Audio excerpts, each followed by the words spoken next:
नमस्कार दोस्तों, मैं हूं पुलकित मोहन सिंगला। स्वागत है आपका हमारे चैनल में। दोस्तों, आज हम इस विषय में बात करेंगे कि किन शक्तियों की पूजा करने पे आपके लिए एक लाग लग जाती है कि आपको इनकी पूजा करनी ही पड़ेगी। अगर आप नहीं करते तो आपको नुकसान उठाना पड़ता है। दोस्तों, इस पूरे ब्रह्मांड में ये पूरा ब्रह्मांड जितना ये कह लो हम भौतिक अपनी पृथ्वी के गोले तक इसको महसूस करते हैं, उतना ही ज़्यादा ये पारलौकिक है, आध्यात्मिक है। जो सुपर नेचुरल बीइंग्स हैं, जो शक्तियाँ हैं, चाहे पॉजिटिव हैं चाहे नेगेटिव है, ये हमें गाइड भी करती हैं, हमें मार्ग भी दिखाती हैं, हमें जीवन जीने का रहस्य बताती हैं, यहाँ तक कि बहुत सी चीज़ें उजागर करती हैं। और मानव ने कहीं ना कहीं इन चीज़ों से हमेशा जुड़ाव रखा है और जुड़ाव रखते आए हैं, और आज से नहीं, बहुत लंबे समय से। और बेसिक तौर पे देखा जाए तो इंसान ने, जो हमारे सुप्रीम भगवान हैं, उन सबको समझने से पहले विभिन्न शक्तियों की उपासना की, जो शक्तियाँ अपने स्तर पे उनसे अप्रोचेबल थी। जैसे कि फॉर एग्ज़ाम्पल भूत प्रेत, इनकी उपासना लोग करते हैं। पूर्वजों की उपासना लोग करते हैं। पितरों की उपासना लोग करते हैं। देवी देवताओं की उपासना लोग करते हैं।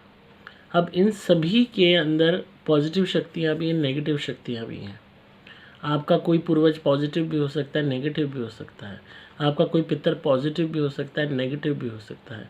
कोई भी भूत प्रेत या पैरानॉर्मल एनर्जी की अगर आप उपासना कर रहे हो तो पॉजिटिव भी हो सकती है, नेगेटिव भी हो सकती है। देवी देवता, हालांकि हम पॉजिटिव की श्रेणी में ही उन्हें डालते हैं, पर कभी कभी किसी गलती के कारण वो हमारे को नेगेटिव फल भी देने लगते हैं। उन सभी में सबसे जो मोस्ट इम्पॉर्टेंट चीज़ समझने की है, वो है पूजा की लाग लग जाना। एक बार ही आप इनकी पूजा करनी शुरू कर देते हो, और उसमें भी सबसे मेन जो इम्पोर्टेंटली आपके पूर्वज हो गए, आपके पितर हो गए, कोई कोई वैसे कोई तामसिक पूजा में भूत प्रेतों की पूजा कर रहा है, या किसी पर्टिकुलर देवी देवता को ही पूज रहा है काफ़ी लंबे समय से, तो एक लाग लग जाती है। आपके लिए इनको पूजना बहुत ज़रूरी हो जाता है। लोग अक्सर एक बेनिफिट के तौर पे इन एनर्जीज़ को देखते हैं कि जब मन आया पूजा कर ली बेनिफिट के लिए, मन नहीं कर रहा, नहीं करी, या दिखाई दिया बेनिफिट नहीं मिल रहा तो किसी और को पूजने लग गए, या पूजना बंद कर दिया, या कुछ कभी लॉस हुआ या कोई नुकसान हुआ तो खुंदक में पूजना बंद कर दिया, विश्वास अपना इन पे से हटा दिया। तो कहीं ना कहीं इससे एक इनको नेगेटिव आउटलुक देखने को मिलता है, नुकसान होना शुरू हो जाता है। और ख़ासकर जब हम भूत प्रेतों की बात करें, आपके पितर या पूर्वजों की बात करें, इनकी उपासना अगर एक बार आप शुरू कर देते हो तो वो जो लाग लगती है पूजा की, वो पीढ़ी दर पीढ़ी चलती है।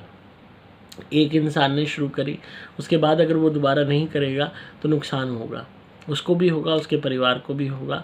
और वो एनर्जीज़ फिर कंपेल करती हैं कि नहीं, तुमने जब हमारी पूजा करनी शुरू कर दी तो हमारी पूजा तुम्हें करते रहना होगा। इसी तरह जब हम देवी देवताओं की बात करें, यहाँ देवी देवता भगवान वाले देवी देवताओं की बात नहीं कर रहे, हम पैरानॉर्मल वर्ल्ड के भी देवी देवता होते हैं।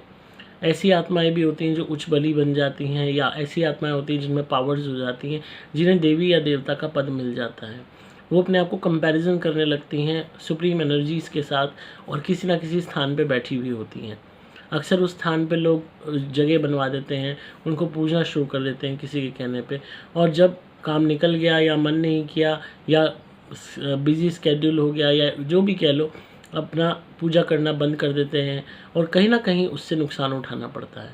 क्योंकि ये ऐसी लाग होती है जो आपके पूरे पीढ़ी दर पीढ़ी चलती रहेगी। आप पूजा करते रहोगे, चाहे आपको पॉजिटिव परिणाम मिल रहे हैं या नहीं, इस बात से उन्हें कोई सरोकार नहीं होता। इसीलिए हमेशा समझाया गया है कि पितरों की, पीरों की, अपने पूर्वजों की, अपने जो है देवी देवताओं की, और अपने किसी भी तरीके की तामसिक शक्तियों की, भूत प्रेतों की, इनकी पूजा नहीं करनी चाहिए।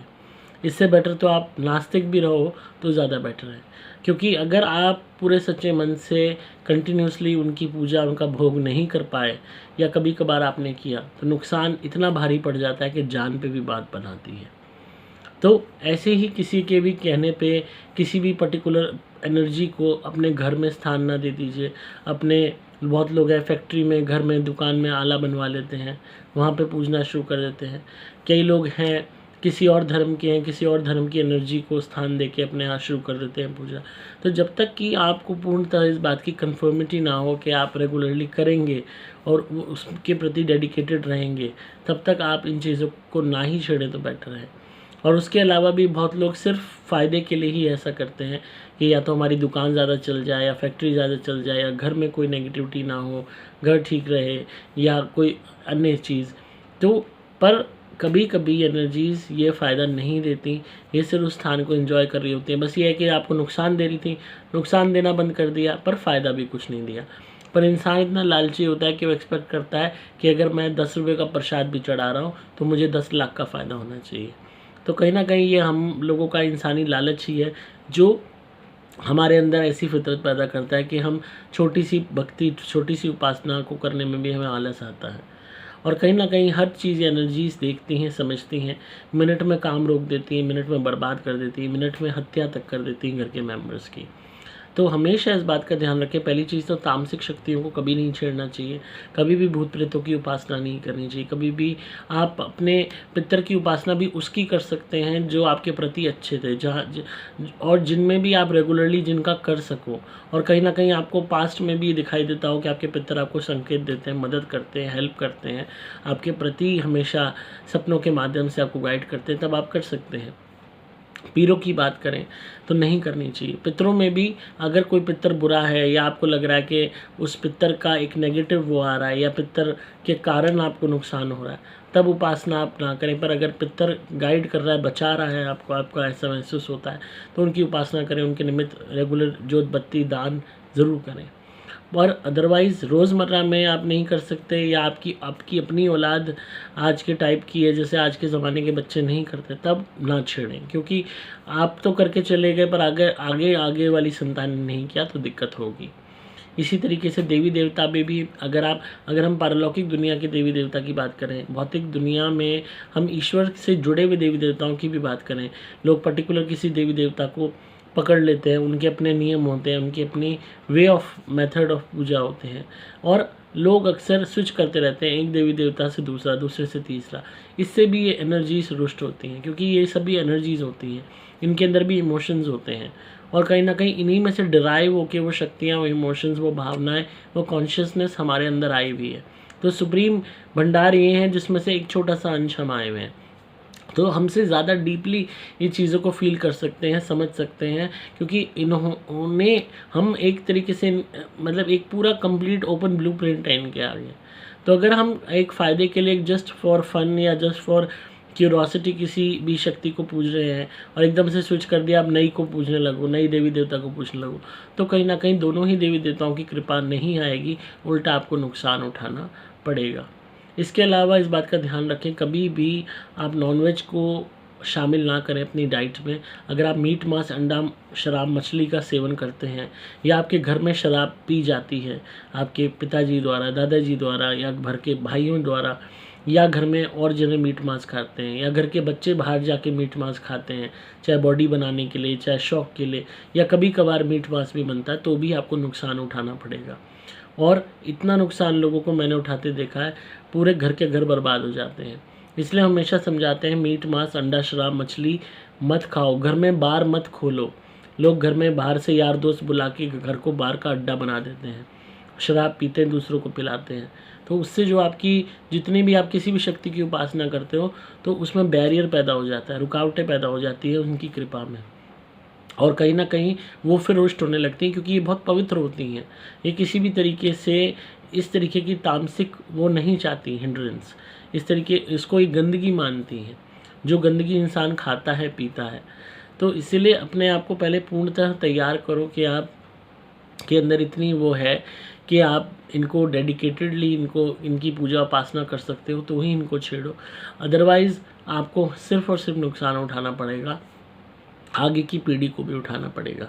अब अगर फॉर एग्ज़ाम्पल ऐसी गलती हो गई है कि आपने किसी को इस तरीके की एनर्जी को पूजा है, और उसके बाद आप नहीं पूज रहे हो, आपको नुकसान उठाना पड़ रहा है, या आप वो पर्टिकुलर जगह थी वहाँ पे आपने स्थापित कर रखी थी कोई आपका पीर या आपकी पूर्वज या आपका पितर, और वहाँ से आप आ गए हो छोड़ के या बेच के, और अब आपको नुकसान हो रहा है, या आप नहीं उपासना कर पा रहे हो, या पूजा नहीं कर पा रहे हो, और वो चीज़ आपको नेगेटिवली नुकसान पहुँचा रही है, तो क्या किया जाए?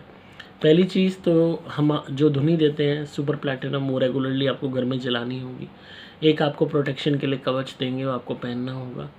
और दूसरी चीज़, आपको जो भी वो शक्ति है जिसको भी आप पूज रहे थे उसके निमित्त आप प्रसाद बांट दीजिए और माफ़ी मांग लीजिए। ये सबसे सेफ़ होता है। और जब धुनी आपके घर में होगी तो रक्षा आपकी ऑटोमेटिक होगी। कवच आपको इसीलिए देंगे ताकि बचाव हो। अगर इन केस आप किसी देवी देवता की पूजा करते थे, अब उनकी छोड़ के दूसरे देवी देवता की कर रहे हो, तो जिसकी पहले करते थे उन्हीं की उपासना आप दोबारा करो। और उसमें भी अगर आप देखो कि उपासना करने पे आपको नुकसान होता है, तो आप किसी की भी उपासना ना करो, ना उसकी ना नए देवी देवता की। आपको सिंपली बस आप घर में धुनी करो और खाली ओम शब्द का उच्चारण करो। जब भी आपको मन में एक क्वेस्ट उठती है, एक भावना उठती है किसी को जपने की, भजने की, कोई देवी देवता का नाम नहीं लेना, सिर्फ आपने ओम जपते रहना है। इसी से सारी चीज़ें न्यूट्रलाइज होने लगेंगी। हमारी धुनी करते वक्त भी आपको ओम ओम जपना है, जितना जप सकते हो जपो। और कोई भी देवी देवता को फिर आप मत पूजो, ना कोई जिसको पहले पूजते थे उन्हें भी नहीं, जिसको नए को पूज रहे हो उसको भी नहीं। रेगुलरली धुनी करते रहो। अगेन कवच आपको भी पहनना होगा ताकि आपकी रक्षा हो। धीरे धीरे चीज़ें न्यूट्रलाइज होने लगेंगी। और ओम शब्द अपने आप में ग्रहों को भी शांत करता है और इस तरीके की एनर्जीज़ को भी रोकता है। तो अपने आप में ओम का उच्चारण आप ज़्यादा से ज़्यादा करें। नॉनवेज खा रहे हैं तो नॉनवेज खाना बंद कर दीजिए, घर में शराब लानी बंद कर दीजिए। घर वालों को समझा दीजिए, भाइयों को समझा दीजिए कि घर में शराब ना लाई जाएगी, ना पी जाएगी, ना बाहर के यार दोस्तों को पिलाई जाएगी। अपने आप धीरे धीरे आप देखेंगे चीज़ें ठीक होनी शुरू हो जाएंगी। और कभी भी ऐसे स्थानों पे फिर बार बार ना जाएं जहाँ पे ऐसी कोई स्थान बना हुआ है किसी देवता का, किसी पूर्वज पीर या पितर का। वहाँ पे बार बार जाके ढोक नहीं खानी, वहाँ बार बार नहीं जाना। उन जगहों को आपने अवॉइड करना है कम्प्लीटली, ना त्योहारों पे ना वैसे। तो आई होप आपको आज की वीडियो पसंद आई होगी और आप इस विषय में ध्यान रखेंगे, क्योंकि बहुत लोग बर्बाद हो रहे हैं इन्हीं गलतियों के कारण। और मैक्सिमम लोग चाहे इंटरनेट से देख के भूत प्रेतों की उपासना करने लगते हैं, चाहे पीर पितर की करने लगते हैं, कोई भी मंत्र पकड़ के शुरू हो जाते हैं। तो इससे जब तक आपको नॉलेज नहीं है इन चीज़ों की, इनको खेल मत समझिए। ये जादू से भी ज़्यादा खतरनाक है। आप इसकी इंटेंसिटी नहीं जानते। ये सारी शक्तियाँ मिनट में आ जाती हैं, चुप पड़ी रहती हैं, बर्बाद करनी शुरू हो जाती हैं। हर चीज़ के जो है इनके बुलाने के भगाने के कोड्स तक होते हैं जो मंत्रों में छुपे होते हैं। कोई भी आप उपासना कर रहे हो, किसी को भी संबोधित कर रहे हो, किसी के लिए भी खाली स्थान बना रहे हो, तो वहाँ ऑटोमेटिकली कोई ना कोई एनर्जी आके बैठ जाएगी।